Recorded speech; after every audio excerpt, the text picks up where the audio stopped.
This is the Weekend Jazz Update with Jashan Silva. On this week's show, the life and times and best hits of jazz icon Dave Brubek. On this hour, more of his best albums of all time. The first album is called Jazz Impressions of Japan. So this album consists of original compositions by Brubeck that he wrote during his tours of Japan in 1964. The tracks were based on his experiences in Japan and blend Japanese and jazz music influences.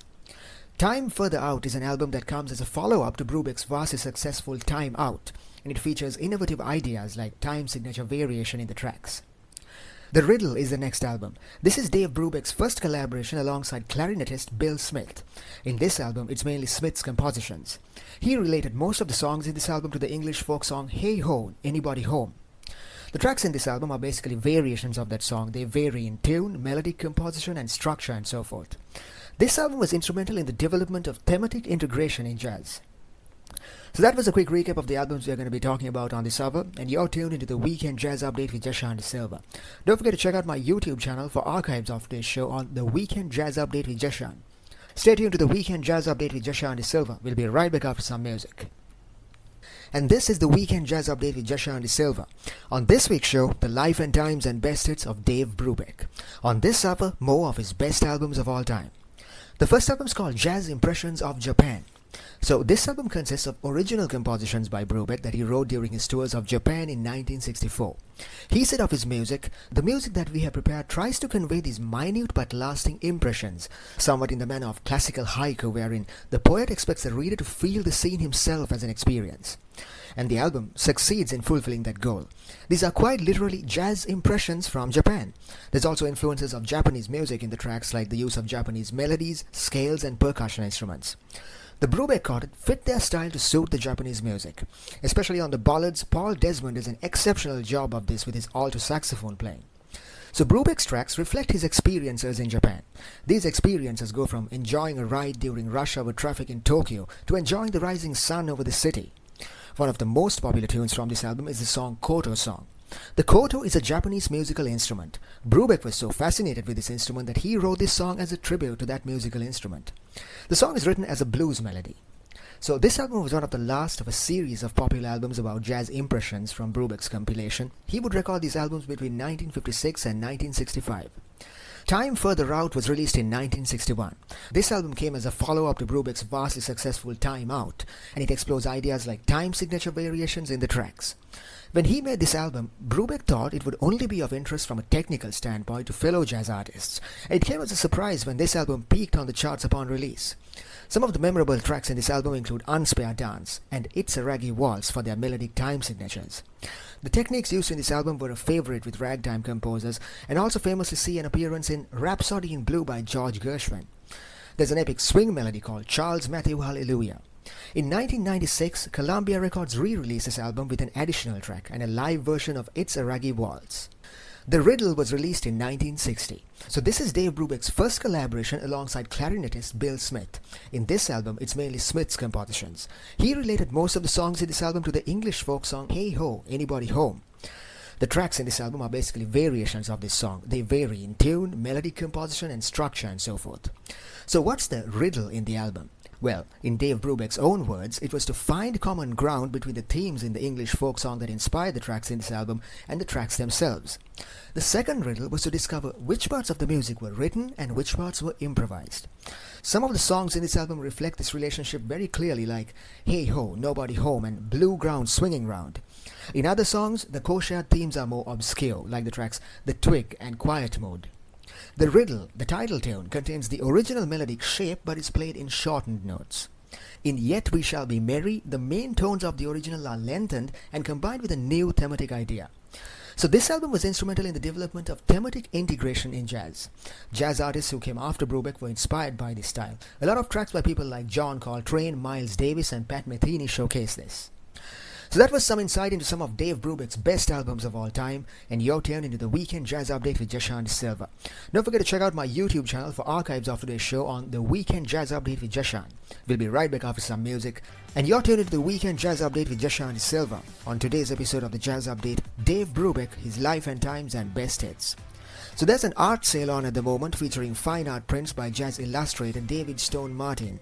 Martin's a celebrated illustrator, especially for his album cover designs, and now fans of jazz and illustrators alike can avail themselves of his artwork. He became famous for his collaborations with Norman Granz in the golden era of jazz. Many of his illustrations are to be found on album covers of jazz legends, and he was one of the most sought-after illustrators in the jazz world. His artwork is characterized by fine expressive line drawings, a minimalistic approach, and its impactful portraits of jazz musicians. Also, his seamless integration of text and typography into his drawings. So this Jazz Fest art gallery showcases some of his best contributions to the world of jazz. Some of the artwork up for sale include his art for jazz legends like Lionel Hampton, Lester Young, Art Tatum, Stan Getz, Dizzy Gillespie, and more. For more information, please visit jazzfestgallery.com. And this is the Weekend Jazz Update with Jashan De Silva. We'll be right back after some music. When we come back, we're going to be talking about more of Dave Brubek's best albums of all time. Stay tuned. This is the Weekend Jazz Update with Jashan De Silva. Don't forget to check out my YouTube channel for archives of today's show on the Weekend Jazz Update with Jashan. On today's episode, it's all about the biography and best hits of jazz icon Dave Brubek. On this hour, we're going to be talking about more of his best albums of all time. Live at the Berlin Philharmonic was released in 1970. This album was taken from a live concert by the Brubeck Quartet in Berlin in 1970. Some of the standout performances on this album are tracks like The Duke, New Orleans, and Take 5. Dave Digs Disney is an album compilation of well-known Walt Disney tunes. Paul Desmond and Dave Brubek, who co-produced this album, had always been a fan of Disney songs since the 50s. The album features songs like Give a Little Whistle, Hey Ho, and When You Wish Upon a Star. We Are All Together for the First Time is the next album. 8 years before this album was released, Dave Brubek's quartet had broken up after Paul Desmond left the band. This album features the original quartet meeting up after all those years to perform together. The album is full of vibrant, cool jazz tracks. The Dave Brubek Octet is the next album. This album compilation features some of Dave's early performances with a San Francisco-based octet in the late 40s. The members of this band were all students of the French composer Darius Milhaud, and many of the tracks in this album reflect the styles and techniques that he passed on to his students. So that was a quick recap of the albums we're going to be talking about on this hour, and you're tuned into the Weekend Jazz Update with Jashan De Silva. Don't forget to check out my YouTube channel for archives of today's show on the Weekend Jazz Update with Jashan. We're going for a short break. Be right back after that. Stay tuned. And this is the Weekend Jazz Update with Jashan De Silva. On today's episode, it's all about the biography and best hits of jazz icon Dave Brubek. On this hour, we're talking about more of his best albums of all time. The first album is called Live at the Berlin Philharmonic, released in 1970. This album is taken from a live concert by the Brubeck Quartet in Berlin in 1970.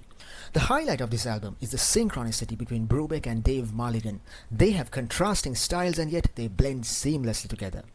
Brubeck is full of passion on this album. Mulligan, by contrast, is quiet and gentle. Some of the standout performances on this album are on tracks like The Duke, New Orleans, and Take 5. It's one of the lesser-known classic Brubeck Quartet live album releases. It peaked at number 21 on the Billboard Top Jazz charts upon release. Dave Digs Disney is the next album. This album is a compilation of well-known Walt Disney tunes. Paul Desmond and Dave Brubek, who co-produced this album, had always been a fan of Disney songs since the 50s. Dave loved their playful, whimsical qualities. Today, a jazz version of a Disney classic is not surprising, and yet back in the 50s, nobody took Disney soundtracks very seriously. The Brubeck Quartet was the first band to take Disney music seriously. For example, their 1952 single Alice in Wonderland that they released on Fantasy Records. The renditions of the songs varied from the original in the sense that they were robust, adventurous interpretations of them. Following the Brubeck Quartet's experimentation with Disney-themed songs, other jazz bands followed like Miles Davis Quartet, John Coltrane's band, and Bill Evans' band. So this album compilation is taken from 4 Disney movies: Alice in Wonderland, Pinocchio, Snow White, and Cinderella. It features songs like Give a Little Whistle, Hey Ho, When You Wish Upon a Star, and Someday My Prince Will Come. We Are All Together for the First Time is the next album. One of the highlights of this album is the track Take 5, one of Brubeck's most popular hits. Mulligan's dynamic baritone saxophone adds a new flavor to the original track. So this album is full of vibrant, cool jazz tracks. Brubeck sets the stage with his piano playing, while Desmond and Mulligan complement each other in the background. The song Unfinished Woman is a sad, secretive song, starts off playful and soft and builds into an irresistible blues groove. Koto Song, a Japanese theme song, is performed as a soulful ballad in this album. Sweet Georgia Brown has a live performance feel to it. Also, this album has some historic relevance. 8 years earlier, Dave Brubek's quartet had broken up after Paul Desmond left the band, and this band features the original quartet meeting up after all those years to perform together. and an album called the Dave Brubek Octet, released in 1950. This album compilation features some of Dave's early performance with a San Francisco-based octet in the late 40s. The members of this band were all students of the French composer Darius Milhaud. Many of the tracks in this album reflect the styles and techniques that he passed on to his students, like rondos, counterpoints, and rhythms. The group was later disbanded and went their own ways. Cal Jader was one member of this band. He plays the vibraphone here. There was also Paul Desmond just starting out with saxophone playing, Bill Smith on clarinet, Phil Collins on trumpet, and Dave Brubek on piano. Some of the tracks in this album include Love Walked In, a complex rendition of the original classic. There are two soft, gentle tracks, September in the Rain and I Hear a Rhapsody. The entire album is woven in the cool bop style of California. And you're tuned into the Weekend Jazz Update with Jashan De Silva. On today's episode of the Jazz Update, Dave Brubek, his life and times and best hits. We've come to an end of today's episode of the Jazz Update, so now let's recap what we were talking about on today's show. First, an insight into his biography. Dave Brubek was once called a living legend by the Library of Congress. His work spanned both classical and jazz genres. He was famous for his unique style of playing that led to groundbreaking innovations in the jazz world on technical themes like counterpoint, odd time signatures, polyrhythm, and polytonality. In 1951, Dave started the Dave Brubek Quartet featuring Joe Dodge on drums, Bob Bates on bass, Paul Desmond on saxophone, and himself on piano. In 1959 came their groundbreaking album release, Time Out. One of the tracks from this album, the song Take 5, went on to become the best-selling jazz single of all time. Throughout his career, Brubeck would experiment with weaving elements of classical and jazz music. His compositions spanned ballet suites, a string quartet, chamber music, violin solos, and orchestral works. He won numerous accolades throughout his career, including a Lifetime Achievement Award and a star on the Hollywood Walk of Fame. And now for a quick recap of some of his best albums of all time. The first album is called Time Out. This album went on to peak on the Billboard charts at the number 2 position. The album contains several songs that are jazz classics today. One of the songs from the album, Time Out, went on to become the best-selling jazz single of all time. Live at Carnegie Hall is one of Dave Brubek's famous performances with his quartet at Carnegie Hall in New York City. It was described by critics as one of the greatest concert performance-oriented albums in jazz. Jazz Goes to College is the next album. So when Dave started out his stint at Columbia Records, he just finished a series of concert tours in college campuses. Jazz Goes to College was a compilation of those performances. The album features a series of jazz classics. Dave Digs Disney is the next album. This one's a compilation of well-known Walt Disney tunes. Paul Desmond and Dave Brubek, who co-produced this album, had always been a fan of Disney songs since the 50s. The album features songs like Give a Little Whistle, Hey Ho, and When You Wish Upon a Star. So that was a quick recap of everything that we discussed on today's show, and you're tuned into the Weekend Jazz Update with Jashan De Silva. Don't forget to check out my YouTube channel for archives of today's show on the Weekend Jazz Update with Jashan.